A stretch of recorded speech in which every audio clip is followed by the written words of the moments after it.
Hello friends, எல்லாருக்கும் வணக்கம். Welcome to my channel. இன்றைக்கி நம்ம இந்த வீடியோவில் பார்க்க போகிறது, இப்போ ரீசெண்டாக ஜூலை 29 நான் காளஹஸ்தி நான் போயிருந்தேன்.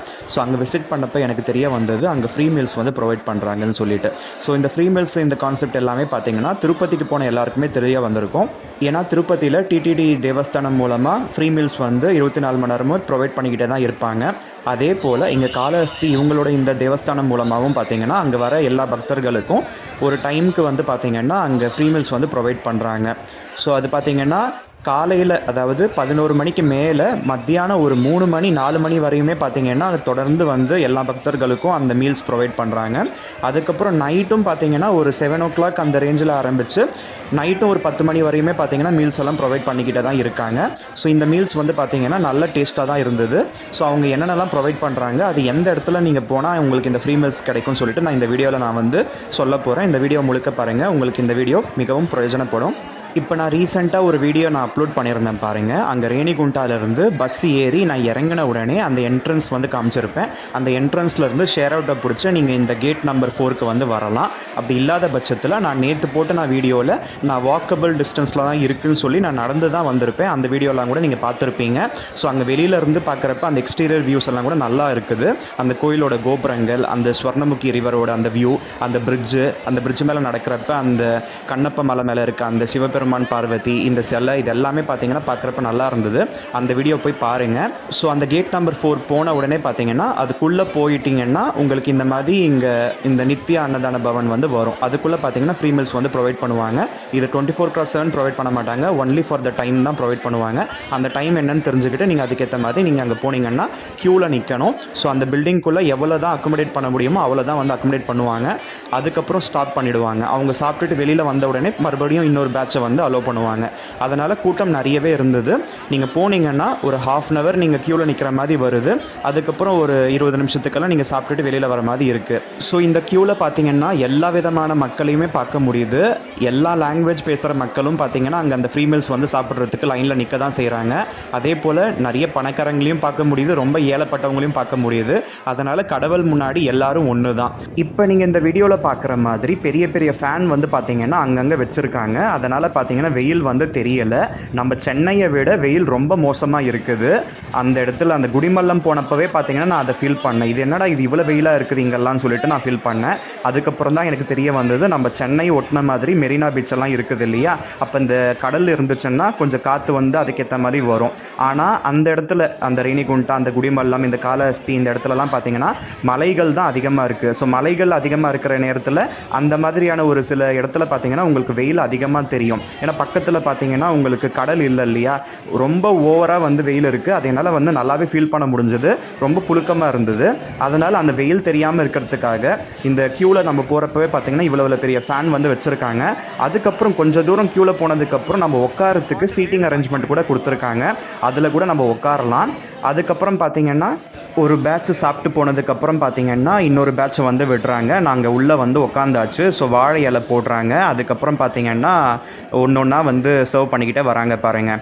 ஸோ இந்த மாதிரி ஒன் டைம் தான் வருவாங்க. மறுபடியும் நம்ம கேட்டெல்லாம் சாப்பிட முடியாது. அவங்க வரப்பவே பார்த்தீங்கன்னா நம்ம எது வேணுமோ அதை நம்ம வச்சுக்கலாம். ஃபஸ்ட்டு ஒரு பச்சடி வச்சாங்க. அதுக்கப்புறம் பார்த்தீங்கன்னா தண்ணி வைக்கிறாங்க பாருங்கள். అక్కడ వాట్సాప్ గ్రూప్లో పెట్టడం ఇష్టం కాదు, ఎప్పుడో వెతుకుతాను. అయితే కుదరటంలే 2015 నుంచి రోజు కొంతమంది పెడతానే ఉన్నారు. ఎన్ని సంవత్సరాలు అయితే పెడతా ఉన్నారు, లక్షల కొద్ది జీతాలు. அதுக்கப்புறம் சாப்பாடு கொண்டு வராங்க. ஸோ கூடவே பார்த்தீங்கன்னா சாம்பாரும் கொண்டு வராங்க. அதுக்கப்புறம் கொஞ்சம் நேரம் கழித்து மறுபடியும் சாப்பாடு, அதுக்கப்புறம் ரசம் கொண்டு வராங்க. அதுக்கப்புறம் கடைசியாக இந்த மோர் தயிர் கொண்டு வராங்க. ஸோ இந்த மாதிரி பார்த்திங்கன்னா சர்வ் பண்ணுறாங்க. ஒவ்வொரு தடவை போகிறப்பையும் ஒவ்வொரு ரெசிபி போடுறாங்க. எப்பயுமே ஸ்டாண்டர்டாக ஒன்றே அவங்க போடுறதில்ல. ஸோ டிஃப்ரெண்ட்டாகவும் சர்வ் பண்ணுறாங்க. அதெல்லாம் கூட ஆடட் அட்வான்டேஜ் தான். ஸோ சாப்பிட்டு முடிச்சதுக்கப்புறம் பார்த்திங்கன்னா இங்கே சைடில் தனியாக வாஷ் பண்ணிக்கிறதுக்கு டேப்ஸ் நிறையவே வச்சுருக்காங்க. பாருங்கள், அங்கே நான் ஃபேஸ் எல்லாம் கூட வாஷ் பண்ணிவிட்டு நான் கொஞ்சம் ரெஃப்ரெஷ் ஆனேன். அதுக்கப்புறம் பார்த்தீங்கன்னா இப்போ அந்த ஹால் எப்படி இருக்குன்னு காமிச்சிருக்கேன் பாருங்கள். ஸோ இந்த ஹாலில் பார்த்தீங்கன்னா ஒரு இடத்துல இந்த சாமியோட பெரிய ஃபோட்டோ, அங்கே வந்து பார்த்தீங்கன்னா காசி விஸ்வநாதர் அன்னபூர்ணாவும் இருக்க மாதிரியான ஒரு ஃபோட்டோ, அதெல்லாம் கூட பார்க்குறப்ப நல்லா இருந்தது. ஸோ நிறைய பேர் பார்த்தீங்கன்னா இந்த மீல்ஸ் எல்லாமே பார்த்தீங்கன்னா ஃப்ரீ மீல்ஸ் தானே சொல்லிட்டு வேஸ்ட் பண்ணுறாங்க. அப்படி வேஸ்ட் பண்ணாமல் வேணுன்றதை மட்டும் வச்சுக்கிட்டு சாப்பிடுங்க. அளவாக வந்து வாங்கிட்டு நீங்கள் அளவாக சாப்பிடுங்க, சாப்பாடை வேஸ்ட் பண்ணாதீங்க. நான் மட்டும் பார்த்தீங்கன்னா எங்கே போனாலும் இந்த மாதிரி சாப்பாடெல்லாம் வேஸ்ட் பண்ண பிடிக்காது. எனக்கு வேணுன்றதை மட்டும் நான் வச்சுப்பேன், அதை சாப்பிட்டு முடிச்சுட்டு நான் வருவேன். ஸோ சாப்பிட்டு முடிச்சுட்டு நம்ம வெளியில் போகிறப்ப பார்த்தீங்கன்னா நம்ம பேஸ்மெண்ட்டில் இறங்கி நம்ம வெளியில் வர மாதிரி இருக்குது.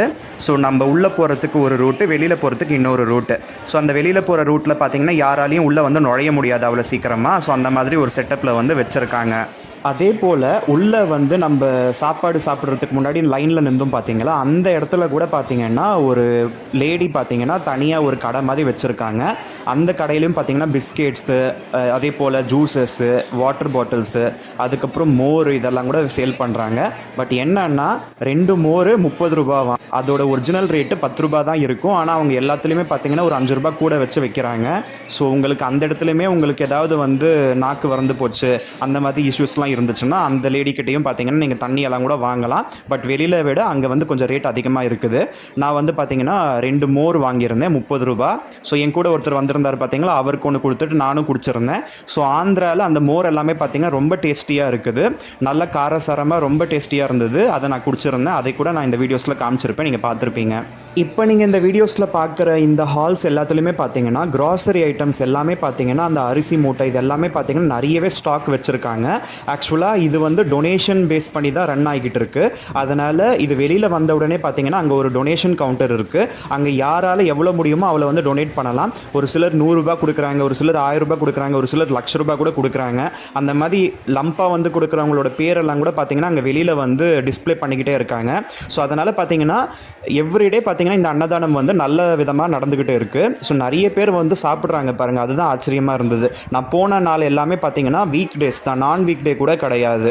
அதனால் இந்த மாதிரி ஒரு வேலை நாட்களில் கூட அவ்வளோ கூட்டம் அங்கே வருதுன்னா, ஸோ திருப்பதிக்கு அடுத்தது நிறைய கூட்டம் வர இடம் இந்த காளஹஸ்தி கோயில் போல். ஸோ அது கிட்டவே இருக்கிறதுனால திருப்பதி வரவங்க எல்லாரும் இந்த காளஹஸ்தி டெம்பிள் விசிட் பண்ணிட்டு தான் போவாங்க. அது மட்டும் இல்லாமல் இங்கே ராகு கேது அந்த பூஜை தோஷத்துக்கெல்லாம் கூட வராங்க இல்லையா, அதனால் கூட்டம் எப்பயுமே வந்து இருந்துக்கிட்டே தான் இருக்கும். ஸோ அங்கேயே பார்த்தீங்கன்னா அந்த அடுப்பங்கரெல்லாம் கூட நீங்கள் பெருசாக வந்து வச்சுருந்தாங்க பாருங்கள், அதெல்லாம் கூட நான் காமிச்சிருந்தேன். ஸோ இது போல் இந்த ஃப்ரீ மீல்ஸை வந்து எல்லாருமே யூட்டிலைஸ் பண்ணிக்கலாம். ஸோ நிறைய பேருக்கு இந்த காளஹஸ்தி கோயிலில் ஃப்ரீ மீல்ஸ் போடுறாங்கன்னு கூட தெரியாமல் இருந்திருக்கும். இன்றைக்கி இந்த வீடியோ மூலமாக அவங்க எல்லாருக்கும் இந்த விஷயத்தை நான் தெரியப்படுத்திருக்கேன். நீங்கள் இப்போ இந்த அட்மின் பில்டிங்லேருந்து வெளியில் வந்த உடனே பார்த்தீங்கன்னா ஆப்போசிட்டில் ஒரு பில்டிங் பார்த்தீங்க பாருங்கள், அது வந்து பார்த்தீங்கன்னா அம்யூனிட்டிஸ் காம்ப்ளெக்ஸ்னு போட்டிருக்காங்க. அதில் பார்த்தீங்கன்னா லாக்கர்ஸ் வந்து அவைலபிளாக இருக்குது. ஸோ நீங்கள் வந்து ஒரு ஃபேமிலியாக போகிறீங்கன்னா அந்த லாக்கரில் உங்களோட சாமான்லாம் வச்சுட்டு அங்கே கூட நீங்கள் நைட்டில் வந்து படுத்து தூங்கலாம். ஸோ அப்படி இல்லாத பட்சத்தில் நிறைய பேர் இந்த ஷெட்டு கீழவே பார்த்தீங்கன்னா படுத்து தூங்குறாங்க. ஸோ இப்போ மறுபடியும் பார்த்தீங்கன்னா நைட்டும் பார்த்தீங்கன்னா நாங்கள் இந்த ஃப்ரீ மீல்ஸ்க்கு வந்து நாங்கள் போயிருந்தோம். இப்போ என்ன ப்ரொவைட் பண்ணுவாங்கன்னு சொல்லிட்டு ஒரு கேள்விக்குறியாக இருந்தது. ஸோ அதுக்கப்புறம் பார்த்தீங்கன்னா இந்த கோதுமை ரவையில் உப்புமா செய்வாங்க இல்லையா, அந்த உப்புமா வந்து ப்ரொவைட் பண்ணி அதுக்கு சட்னியும் வந்து போட்டாங்க. ஸோ டேஸ்ட் வைஸ் நல்லாவே இருந்தது. ஸோ 2 டைம்ஸ் வந்து வராங்க. ஸோ 2 டைம்ஸ் வரப்போ நமக்கு வேண்டியதை வந்து நம்ம வச்சுக்கிட்டு நம்ம சாப்பிடலாம், வேஸ்ட் பண்ணாதீங்க. ஸோ ஃப்ரீ மீல்ஸ் தானேன்னு சொல்லிட்டு நீங்கள் வந்து மனசில் வச்சுக்கிட்டு நீங்கள் வேஸ்ட் பண்ணக்கூடாது.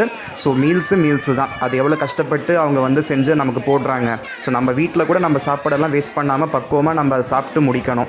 ஸோ அப்படி இருந்தால் தான் நமக்கு நல்லது நடக்கும். ஸோ இப்போ நீங்கள் பார்க்குற இந்த கிளிப்பிங்ஸ் வந்து மறுநாள் காலையில் நான் மறுபடியும் அந்த ஃப்ரீ மீல்ஸில் போய் சாப்பிட்லான்னு சொல்லிட்டு தான் நான் போயிருந்தேன். ஸோ மறுநாள் காலையில் எழுந்து குளிச்சு முடிச்சுட்டு அதுக்கப்புறம் கண்ணப்ப மலையை நான் விசிட் பண்ணியிருந்தேன். விசிட் பண்ணிவிட்டு நான் கீழே இறங்கின உடனே பார்த்தீங்கன்னா இங்கே ஃப்ரீ மீல்ஸ் வந்து ப்ரொவைட் பண்ண ஆரம்பிச்சிருந்தாங்க. மறுபடியும் நான் க்யூவில் போய் நின்று அதுக்கப்புறம் நான் உள்ளே போய் உட்காந்து நான் சாப்பிட்டு இருந்தேன். ஸோ இந்த டைம் வந்து பார்த்தீங்கன்னா வேறு மாதிரியான டிஷ்ஷஸ்லாம் ப்ரொவைட் பண்ணியிருந்தாங்க. ஆனால் இது வந்து மீல்ஸு, அதாவது இந்த மத்தியானம் அந்த 11 o'clock மேலே ப்ரொவைட் பண்ணுறது எல்லாமே சாப்பாடு போட்டு சாம்பார் போட்டு ரசம் போடுறாங்க. ஸோ அந்த பொரியல் மட்டும் வந்து சேஞ்ச் பண்ணுறாங்க. ஸோ அந்த சாம்பார் ரசம் அதுக்கப்புறம் அந்த தயிரோ அந்த மோரோ வந்து நார்மல் தான். ஸோ சாப்பிட்லாம், நல்லா தான் இருந்தது. ஸோ 29ஆம் தேதி நான் சாப்பிட்றப்ப உருளைக்கிழங்கு பொரியல் வச்சுருந்தாங்க. ஸோ 30ஆம் தேதி நான் சாப்பிட்றப்ப கோஸ் பொரியல் வந்து வச்சுருந்தாங்க. எல்லாமே பார்த்தீங்கன்னா நல்ல டேஸ்ட்டு, நம்ம வீட்டில் நம்ம அம்மா வந்து எப்படி செஞ்சு கொடுப்பாங்களோ அதே மாதிரி இருந்தது. ஸோ எத்தனை பேர் வந்து சாப்பிட்றாங்க பாருங்கள். அதனால் நீங்களும் இந்த ஃப்ரீ மீல்ஸை இந்த ஸ்ரீ காளஹஸ்தி கோயிலுக்கு போகிறப்ப யூட்டிலைஸ் பண்ணிக்கோங்க. ஸோ சாமியோட பிரசாதமாக நினச்சி நம்ம இதை சாப்பிட்லாம். இது தவிர்த்து உள்ளே நீங்கள் சாமி பார்த்துட்டு வந்த உடனே பார்த்தீங்கன்னா பிரசாதமெல்லாம் கூட கொடுக்குறாங்க. அங்கே அந்த பிரசாதம் கூட நீங்கள் வாங்கி சாப்பிடுங்க, கண்டிப்பாக மிஸ் பண்ணாதீங்க. இதெல்லாம் தவிர்த்து இந்த அன்னதானம் சென்டருக்கு ஆப்போசிட்டில் பார்த்தீங்கன்னா ஒரு பிரசாதம் ஸ்டால் இருக்குது. அந்த ஸ்டாலில் கூட பார்த்தீங்கன்னா நம்ம காசு கொடுத்து நம்ம வாங்கி சாப்பிடலாம். அங்கேயுமே லட்டு, அதுக்கப்புறம் வடை விற்கிறாங்க. வடைலாம் இந்த மாதிரி கோயிலெல்லாம் கிடைக்கவே கிடைக்காது. ஆனால் காலஹஸ்தியில் வந்து ஈஸியாக கிடைக்குது.